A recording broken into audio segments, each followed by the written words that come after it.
მის ინიციირებული პროექტებით, საკონსტიტუციო პროექტებიც. და მათ შორის ესახება ქორწინების დეფინიციის თემასაც. Თქვენი შეფასება ზოგადად ეს საკონსტიტუციო თემა საკონსტიტუციო საერთოდ კონსტიტუცია საშინაო დავალება არ არის, რომ გადააკეთო, გადმოაკეთო, გადაწერო, გადმოწერო პოლიტიკური კონიუნქტურიდან გამომდინარე. ამიტომ ამ საკითხს ძალიან ფრთხილად უნდა მოვეკიდოთ ჩვენ. როდესაც არის განცხადებები, ყველაფერს ახალი ფურცლიდან ვიწყებთ, ეს ცოტა არ იყოს გასაკვირია, იმიტომ რომ ამას ამბობენ იმ პოლიტიკური ძალის წარმომადგენლები ქართულ ოცნებას გულისხმობ, რომელთაც პრაქტიკულად თლიანად არა, მაგრამ 80%-ით ხელში ჰქონდათ კარტ ბლანში და 4 წელია მართავდნენ ხელისუფლებას, რომ ესე იგი არაფერი არ აქვს გაკეთებული, რომ ახალი ფურცლიდან უნდა დაიწყონ ყველაფერი. ეს ცოტა არ იყოს გასაკვირია. რაც შეეხება კონკრეტულად რედაქციებს, ვარიანტებს კონსტიტუციის, ერთ-ერთი უნდა ფართომსჯელობის საგანი უნდა იყოს ეს. რა კუთხით, რა მიმართულებით, რა ქვეთავები, რა თემები, რა საკითხები, ეროვნული ინტერესებიდან გამომდინარე რა არის უმნიშვნელოვანესი ეს. მე გარდა ამისა, მართალია რომ რეალურად სამწუხაროდ ერთპარტიული სისტემა ჩამოყალიბდა რეალურად ქვეყანაში და ეს უკვე ცუდია და ამის შესახებ ჩვენ არაერთხელ გვითხოვს არა ნიშნის მოგებით, არამედ რეალურად, მაგრამ აქ აუცილებელია საზოგადოებრივი მოთხოვნისაც და მოსაზრებების განხილვაც და გააზრებაც, მაგრამ ისიც ყველაფერი მიდის იქითკენ, რომ დღევანდელი ხელისუფლება, რომელთაც ყველა ბერკეტი აქვს უკვე ხელში კონსტიტუციური უმრავლესობაც, ჩვენ ასე ვფიქრობ და მე ასე ვფიქრობ, რომ არ აპირებს მაჟორიტარული საარჩევნო სისტემის შესვლასაც კი და მათ უნდათ ეს ფორმა დატოვონ, როგორც ორპალატიანი სისტემის თვალსაზრისით, რაც გულისხმობს მოგეხსენებათ კონსტიტუციის მეოთხე მუხლი ითვალისწინებს ორპალატიან სისტემას, მაგრამ სათანადო პირობების შემთხვევაში. ეს სათანადო პირობებია ტერიტორიული მთლიანობის აღდგენა. ამიტომ ორპალატიანი სისტემა ითვალისწინებს პირველი ეს არის რესპუბლიკური საბჭო, რომელშიც იქნებიან პროპორციული სიით არჩეული სიით შესული ადამიანები და მეორე იქნება სენატი. აი ამ სენატში იქნება მაჟორიტარები. პლუს ამას ემატება ავტონომიებიდან წამოსული ადამიანები და პრეზიდენტის მიერ წარდგენილი 5 კაცი. ესე იგი, ჩვენ უნდა მოვარგოთ ყველაფერი ეს დღევანდელი ხელისუფლების სურვილებს იმ კონტექსტში, რომ ტერიტორიული მთლიანობა არ არის აღდგენილი. რა აზრი აქვს მაშინ ამას? ამიტომ გადაჭრილი მაჟორიტარული სისტემა დარჩება არ არის ამისთვის საუბარია განხილვის საკითხია ესეც და არც 50 პრინციპში არ არის გადაწყვეტილი, რომ მაჟორიტარული ან გაუქმება, ან დარჩება. ცით მე როდესაც საუბრობ, რაზეც საუბრობ, ჩვენ არის ოფიციალური ინფორმაციას და არის პირადი შეხვედრების, ან საუბრების, არაკულუარული მოსული თემატიკა და ინფორმაცია და ამასაც ვითვალისწინებთ.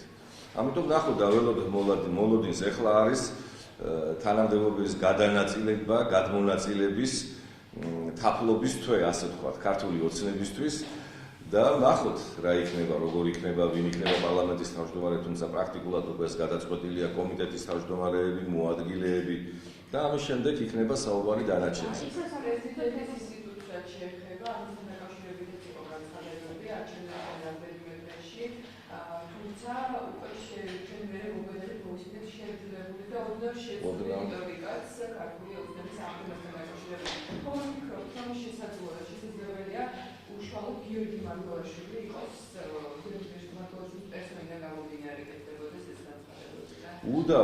უდაოდ ეს ასე არის, საერთოდ ჩვენ შევეჩვიეთ 4 წლის განმავლობაში განცხადებები კეთდება პოლიტიკური ელფერით შებურული, მაგრამ რეალურად პიროვნებებისადმი არის მიმართული და ეს ეხება პრეზიდენტს. ჩვენ მასთან დაკავშირებით, მის მოღვაწეობასთან დაკავშირებით არაერთგვაროვანი აზრი გვაქვს, მის დანიშვნასთან დაკავშირებით, მის არჩევასთან დაკავშირებით, მაგრამ ის რომ არჩევნებამდე სულ სხვა განცხადებები კეთდებოდა პრეზიდენტის ინსტიტუტთან მიმართებაში და ეხლა სულ სხვა, ეს არის ჩვეულებრივი სტილი დღევანდელი ხელისუფლების, რომლებიც არა საქმიდან ან სახელმწიფო ინტერესებიდან გამომდინარე აკეთებენ ესეთ სოლიდურ და სერიოზულ საკითხებზე განცხადებებს, არამედ პირადი მოწონება არ მოწონების თვალსაზრისით.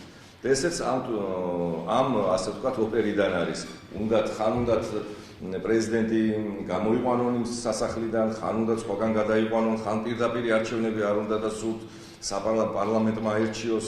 ეს არის ჩვეულებრივი პოლიტიკური იწილო-ბიწილო, რომელიც არ წაადგება ქვეყანას, ამიტომ მე მივმართავ დღევანდელ ხელისუფლებას, რომ უფრო დაუნჯებულები იყვნენ, მით უმეტეს რომ ამინდია საქართველოს მოსახლეობამ, ცუდი ამინდი თუა, ეს ნახევრად ხუმრობით უნდა მიმართოს დღევანდელ ხელისუფლებას, იმიტომ რომ უმრავლესობაც მათ ხელშია, ყველა ბერკეტი მათ ხელშია და ლარის კურსიდან დაწყებული უმუშევრობით დამთავრებული ყველა ფერზე დღეის ამას იქით ქართული ოცნება აგებს პასუხს. აღარ უნდა იყოს მიმართვა და ხელის გაწევა, რომ აი 9 სისხლიანი 9 წელი, თუ სისხლიანი 9 წელი იყო, იმის წარმომადგენლები გვერდით დაისვით თქვენ პარლამენტში და მშვენივრად გოხაბიტირებთ. ამიტომ ყველაფერზე პასუხისმგებელი არის დღევანდელი ხელისუფლება და მისი ჩამომყალიბებელ, დამფუძნებელ წარმართველი პიროვნება პატივისცემი ბატონი ბიძინა, თუ კი ადრე ირიბათ იყო მედიატორის როლში გამოდიოდა, აბალანსებდა სიტუაციებს, როდესაც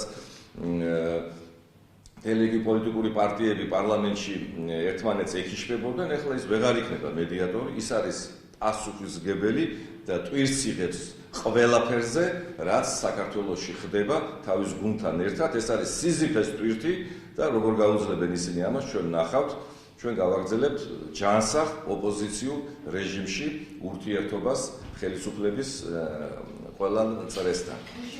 რუსთავებთან საუბარში პრემიერმა დაადასტურა, რომ აქტიურად განიხილება ირაკლი ყობახეთის კანდიდატურა პარლამენტის თავმჯდომარის თანამდებობაზე.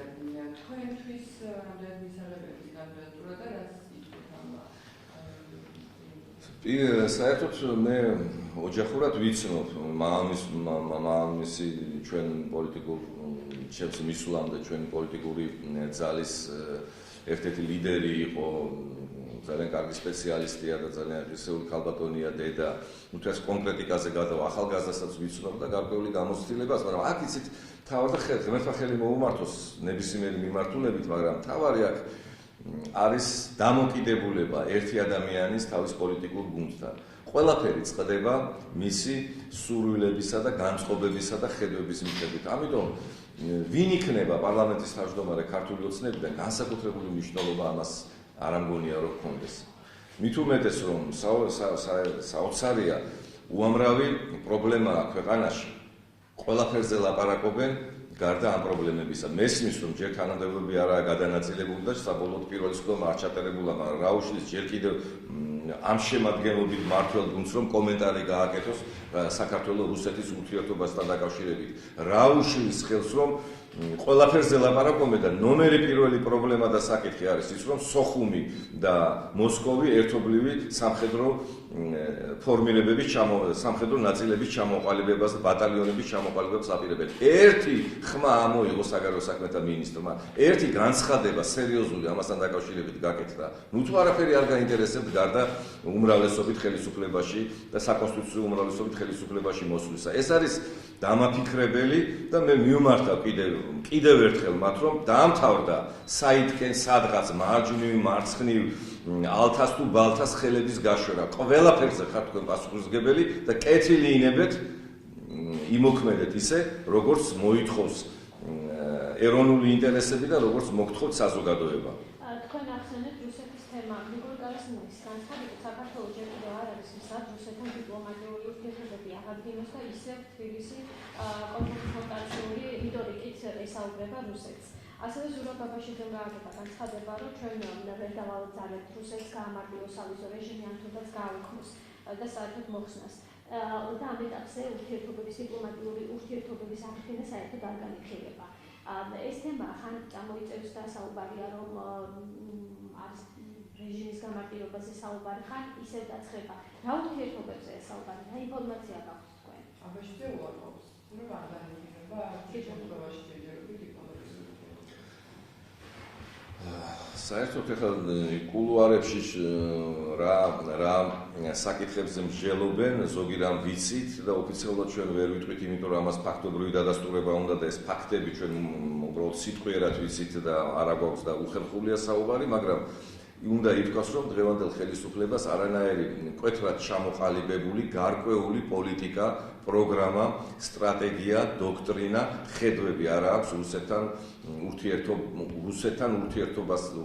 ურთიერთობის დაკავშირებით. ეს ეხება ტერიტორიული მთლიანობის აღდგენას, ეს ეხება დიპლომატიური ურთიერთობის აღდგენა, არაღდგენას, სავიჟო რეჟიმის გამარტივებას თუ უფრო გართულებას. ამიტომ პერიოდულად ამოიწევს ხოლმე ეს საკითხები იმ ფორმატიდან, რასაც კარასინ აბაშიძის ფორმატი ქვია და მე არ მგონია, რომ ამას განსაკუთრებული მნიშვნელობა ჰქონდეს, იმიტომ რომ რასაც ჩვენ ვამბობდით 4 წლის მანძილზე, ამ თვალსაზრისით წინ არ გადადგმულა ნაბიჯი. ამ 4 წლის მანძილზე ერთხელ უმაღლეს დონეზე საქართველოს პირველი პირი ვერ დაელაპარაკა რუსეთის პირველ პირს, რათა დაწყებულიყო დღის წესრიგის, პოლიტიკური დღის წესრიგის რეჟიმზე საუბარი.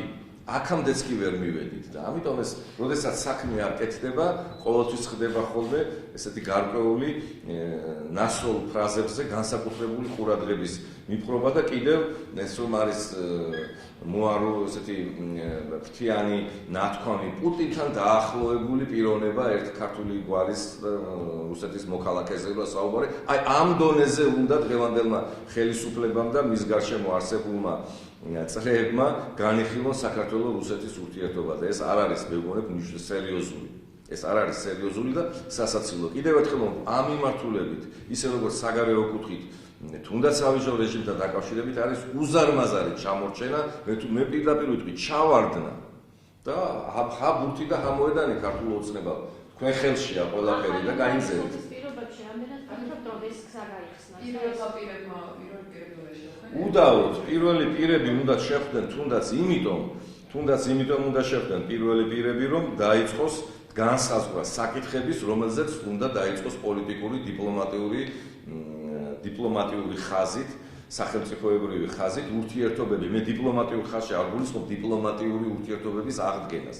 არა, უბრალოდ პრეზიდენტის დონე, პრემიერ-მინისტრის დონე ჯერ ჩამოყალიბდა დღევანდელი ხელისუფლება როგორი ტიპის სახელმწიფოს ვაშენებთ, ფედერალური მოწყობა იქნება ეს, შემდეგ როგორ სისტემაზე გადავა პარლამენტი, ხომ არ ვიცით არა? 4 წელი საკმარისი იყო, რომ ეს ჩამოეყალიბებინათ ნათლად. ამაზეა საუბარი, რომ ჩვენ არ ვიცით რა კონტექსტში და რა დონეზე უნდა იყოს წარმართული საუბარი. თუმცა შეგვიძლია ჩვენ უკარნახოთ და ვასწავლოთ კიდეც, თუ დაგვეკითხებიან. ამის პრეცედენტი იყო, მაგრამ მათგან სურვილი ვერ დავინახეთ. ამიტომ ეს ყველაფერი არის, აი დაახლოებით ისიც როგორ რამდენიმე ხნის წინ იყო საუბარი, გამოვიდა ერთ-ერთი მაღალჩინოსანი, შემდეგ ერთ-ერთი უწყების ხელმძღვანელი და ამას ხშირად ვიმეორებ და 1000-ჯერ გავიმეორებ, იმიტომ რომ ჭეშმარიტება მუდმივი კატეგორიაა, რომ ჩვენ მხრიდან აღიძრა სისხლის სამართლის საქმე სახელმწიფო გადატრიალებასა და შეთქმულებასთან დაკავშირებით. არაფერი. იმიტომ რომ როდესაც მაღალჩინოსნები და სახელმწიფოს წარმომადგენლები სიტყვებს არ უფრთხილდებიან და ფრაზებს და ამბობენ ესე ხაიხარად, არაფერი არ უყვით მათ. ესეც ჩაივლის. ის რაზეც ახლა თქვენ მე მკითხეთ. კიდევ იქნება განცხადებები და კიდევ ჩაივლის. რა ხდება თქვენ დემოკრატიულ მოძრაობაში, პოლიტიკურ სუბიექტებს თუ გადავხედავთ, მიდიან, მოდიან, გარბიან, გამორბიან, რა ვიცი, რასაკეთებს პოლიტიკური წაჯე კუკუჩეკოფანის ხანა დავარქვი მე ამას და ცოტა არ იყოს გასაოცარი და გასაკვირია პოლიტიკაში მოგებაც და წაგებაც ერთმანეთის მეგობრები არიან, ხან წარმატებას აღწევ არჩევნებში, ხან ვერ აღწევ წარმატებას, მაგრამ ხუხულასავით რომ ჩამოიშლებიან ორგანიზაციები, პოლიტიკური პარტიები და პიროვნებები ერთმანეთს ასწრებენ და გარბიან, პირდაპირ ვიტყვი, გარბიან. ეს არის ძალიან ცუდი და არ არის დამაჯერებელი. ერთი კვირის წინ რომ გვენახა და 3 დღის წინ არჩევნებამდე ეს პიროვნებები ვაქიბუქობდნენ საქართველოს მოსახლეობას ეუბნებოდნენ, რომ მომეცი ხმა მე ავაშენებ საქართველოსო და 1-3 დღეში სულ სხვა რეალობა მივიღეთ და როგორ შეიძლება ასეთ ადამიანებს ენდო. ჩვენი პარტია ჩვეულებრივად რეალურად ჩვენ ვამხილეთ გაყალბებაზე დღევანდელი ხელისუფლება, ამის უამრავი ფაქტი გვაქვს. სტრასბურგშიც მიდის ჩვენი მასალები და ჩვეულებრივი სამუშაო რეჟიმით ვაგრძელებთ მუშაობას თავისი პლუსებით, თავისი ხარვეზებით, რომელსაც გამოვასწორებთ და ადგილობრივ არჩევნებისთვის ვემზადებით. არანაირი სერიოზული კატაკლიზმები ჩვენს პოლიტიკურ ძალაში არ იგეგმება. პოლიტიკური ძალა, პოლიტიკური პარტია ცოცხალი ორგანიზმია, ვიღაცა როდესღაც მიდის, ვიღაცა მოდის, მაგრამ ამის დროც უნდა იცოდე ადგილის და რეალობას და სიტუაციას. ამიტომ იყო გასაკვირი ერთმანეთს ვასწრებდნენ ეს პოლიტიკური პარტიები და ეხლა კიდევ უფრო მეტი გასაკვირი ამბებია და წინასწარ თუნდაც ექსკლუზიურად გეტყვით რა მოხდება. რამდენიმე არ დავასახელებ პიროვნებებს, ჯერ თვითონ ამბობდნენ რომ ევროპული ცნობიერების და ევროპული ხედვის, პროევროპული ხედვის პარტიები ვიყავით, სულ 4 წელი ეს გვესმოდა, ხო? ეხლა იქიდან წამოვიდნენ და ახალი ევროპული ხედვის პარტია უნდა ჩამოაყალიბოთ. რატომ აკეთებენ ამას? თავიანთი თავი ისევ შეთავაზონ ბიზინა ივანიშვილს. ეს არის რეალობა. მესამე ოპოზიციური ძალაში, პროდასალურ ევროპულ ძალაში, სადაც მოიაზრებიან რესპუბლიკელები, ყოფილი თავისუფალი დემოკრატები, ფორუმელები, ხედავთ თუ არა თქვენს ადგილს შესაძლებელია თუ არა თქვენ რაიმე საერთო ენა გამოსახოთ.